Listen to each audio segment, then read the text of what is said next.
Bismillah ar-Rahman ar-Rahim.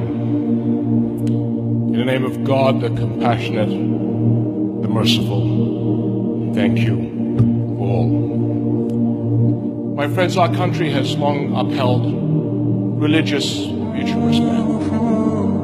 The 5 prophets of great resolve, as they are called in the Quran, prophets of Judaism, Christianity, and Islam, peace be upon them all, have blessed our land with their presence.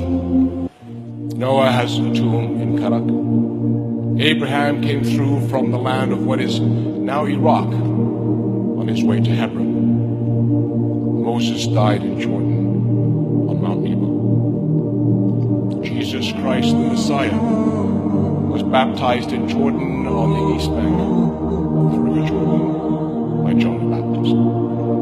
My country preserves this special site and others with great care, welcoming Christian pilgrims and other visitors from around the world. The Prophet Muhammad, may peace and blessings be upon him, came to Jordan twice, once with his uncle as a boy, when he was witnessed by a Byzantine priest as a future prophet, and then later as a young virgin. It was that first encounter under a tree, which is still present in the Jordanian desert, that set the tone for Muslim-Christian coexistence and harmony in Jordan.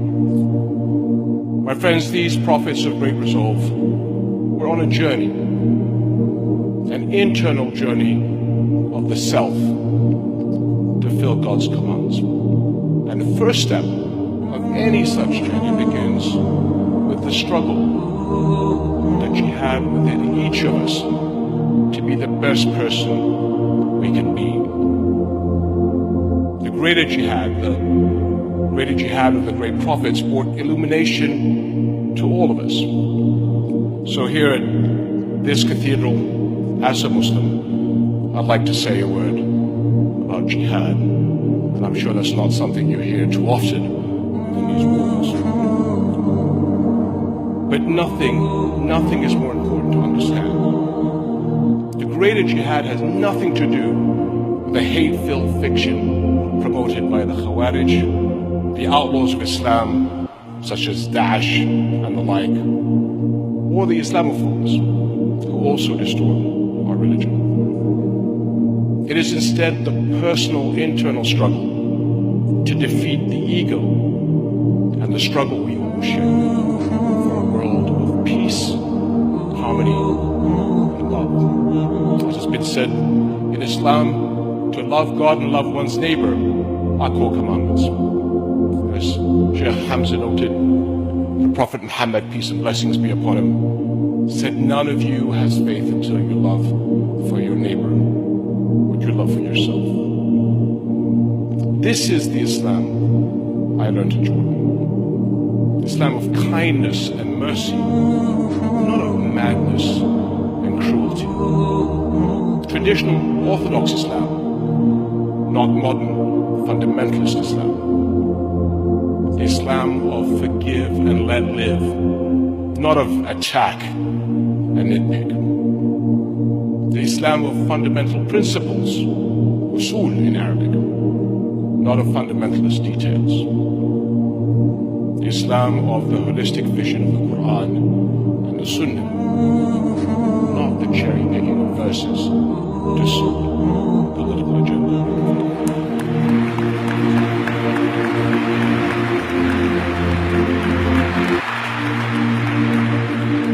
This is the traditional Orthodox Islam. That is the faith of the vast majority of Muslims around the world. 1.8 billion good neighbors and good citizens who are helping build the future.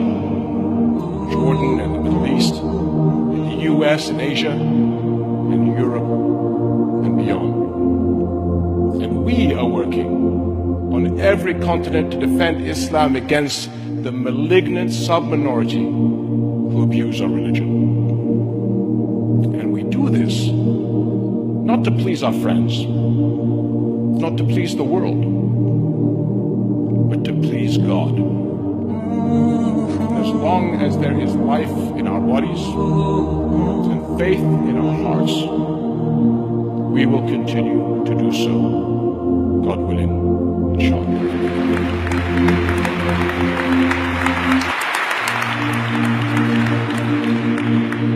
And we are not alone. The great commandments to love God and love one's neighbor, as has been said this evening, are found again and again in Judaism, Christianity, and Islam, and other faiths around the world. It is a profound message, calling every one of us to struggle to look beyond ourselves.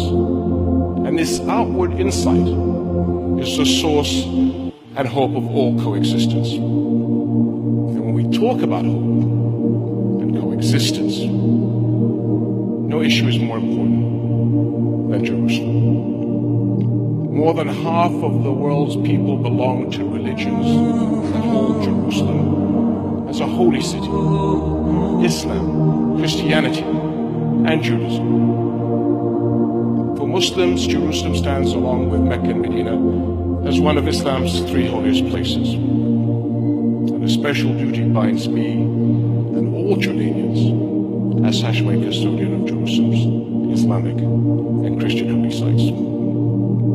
With its long, multi-faith heritage, Jerusalem must be protected as a unifying city of peace. And I am tremendously grateful to the Templeton Prize for making it possible to further this work. A portion of the Templeton Prize will help renovate and restore religious sites in Jerusalem, including the Church of the Holy Sepulchre.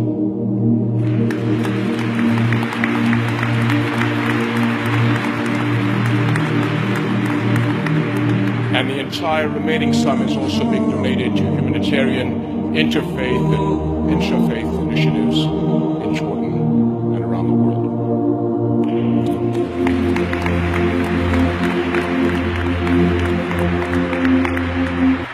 My friends, God says in the Quran, for those who say our Lord is God and then follow the straight path, there is no fear, nor shall they grieve. Prophet Muhammad, peace and blessings be upon him, said, whoever believes in God and the last day, let him behave with excellence and virtue, ihsan, towards us. It is time to do all we can to maximize the good in our world and bring people together in understanding. But it begins with the struggle, the jihad within ourselves, to be the best we can be. It's been said that all it takes for evil to prevail is for good people to do nothing. But together, God willing, we can achieve something important. We can create the future coexistence that humanity so desperately needs. Let us keep up the struggle.